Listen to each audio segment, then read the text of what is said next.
Deze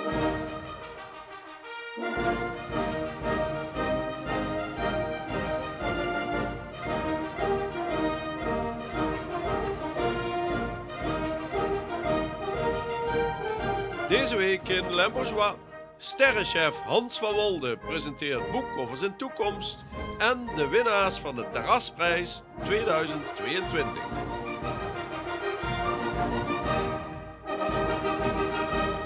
Oh, daar, zie je? Hans, dat doe jij. Ik wil natuurlijk aan mijn team. De flamboyante twee-sterrenchef Hans van Wolde heeft een nieuw boek uitgebracht, waarin met name aandacht is voor zijn filosofie, zijn team en zijn toekomstplan. Geniet ervan, jongens. Het boek, Bruut, dat ben jij zelf, werd feestelijk gelanceerd in de tuin van zijn zaak in Rijmerstok. Het boek begint inderdaad met jouw levensverhaal van Rotterdam, Maastricht naar hier, naar Rijmerstok. Een heel open verhaal over alle ups en ook een beetje over de downs. Ja, er zit natuurlijk in elk leven zitten er heel veel ups en downs. En vooral inderdaad ook downs de afgelopen 4 jaar. Maar het heeft natuurlijk wel een stukje van je leven gemaakt, wat je bent. En ook overleefd. Ik ben heel blij dat we met dezelfde club nog steeds mogen doen. En waar we nu volle gas de aankomende toekomst gewoon volle gas ingaan. Want we zijn nog lang niet... we zijn nog lang niet klaar. Helemaal niet. Nee, we zijn gas gaan geven. En dat is de basis weer van een nieuw iets. Ook in je boek veel aandacht voor je leveranciers, vooral je lokale streekproducenten om het zo maar te zeggen. Die hebben echt wel een plek bij jou en bij Bruut 172. Ja, maar goed, als je alleen al de aardbeien van Wim neemt. De aardbeien uit Lusgrond. Nou, ik hoorde net hier van mensen die uit het westen komen, zo'n lekkere aardbei hebben ze nog nooit gegeten. En dat is ook echt zo. Dus de producten die hier vandaan komen zijn ook de lekkerste producten van Nederland die er zijn. En daar moeten we trots op zijn hier in Limburg. Wij hoeven helemaal niet onder stoel of banken te zeggen dat wij hier gewoon echt fantastische leveranciers hebben. Mensen die met, zoals wij zeggen, met de klauwen werken. Mensen die met hout kunnen werken. Mensen die met aarde kunnen werken. Ik ben heel trots op mijn leveranciers hier. Ik zou niet weten wat ik zonder Viva moet. Het zijn de eerste woorden over jouw stuk in het boek. Bijzonder, hè?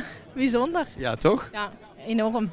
Enorm. Je hebt het boek natuurlijk 1 of 2 dagen geleden gelezen. Ja, wat deed het met je, dit stuk? Ja, veel. Ik vind dit boek een gevoelsboek. Het is geen kookboek, het is een reis tussen gevoelens, tussen mensen, tussen eten, tussen drinken. Ja, echt een gevoelsboek. Ja. Je bent een van de eerste pagina's in het verslag van het team. Daar staat als titel: dit team stopt niemand. Jij bent gastvrouw, restaurantmanager. Voelt dat ook zo als team? Dit team wordt door niemand gestopt? Enorm. Enorm. Het is een team, maar het is meer familie. We neigen meer naar de familiekant dan echt een restaurantteam qua koks of bediening, medewerkers. Het is wel echt één grote familie en dat voel je. Ja. Er is niemand die zo lekker bloedworst kan maken als hij. Zelfs als je eigenlijk niet van bloedworst houdt, vind je deze lekker. Daniel is een echte dorpslager. Zo. Het is wel een chef die ook echt passie heeft voor de producten. Hè? Ja, absoluut. En interesse. Interesse en ook de kennis. En hij zegt ook van dit wil ik niet en dit wil ik wel. Waarom wil je dit niet? Nou, dit past niet bij mij.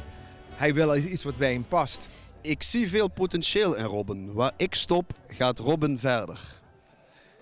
Eerste woorden over het stuk over jou. Zeer vereerd. Zeer vereerd. Dat zo'n icoon dat van Nederland schrijft over jezelf, hij kan mijn vader zijn. Ik ben zijn leerling geweest en ik heb in een periode heel veel van hem geleerd. En toen was ik nog een klein mannetje, klein onzeker mannetje en zoon van de chef. En ik heb mezelf keihard omhoog moeten werken om mijn eigen ding neer te zetten. En daar ben ik altijd mee bezig geweest.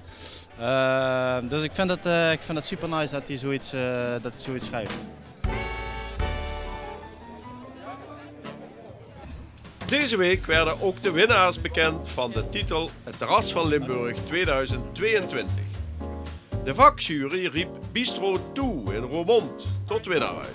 Ja, wat is jullie concept? Want het is beneden en boven. Is het dan hetzelfde of zijn er twee verschillende thema's? Er zit wel een klein verschil in.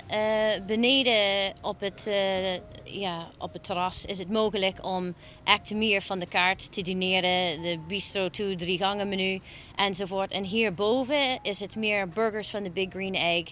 Charcuterie kan nog natuurlijk, de bites, cocktails, bubbels. Maar echt een uitgebreid menu, dat bewaren we voor beneden op het terras. En het is heel iets anders dan jullie sterrenzaak 1 kilometer verderop. Dat klopt. Bistro 2 is meer van, zullen we even een drankje gaan doen of een hapje.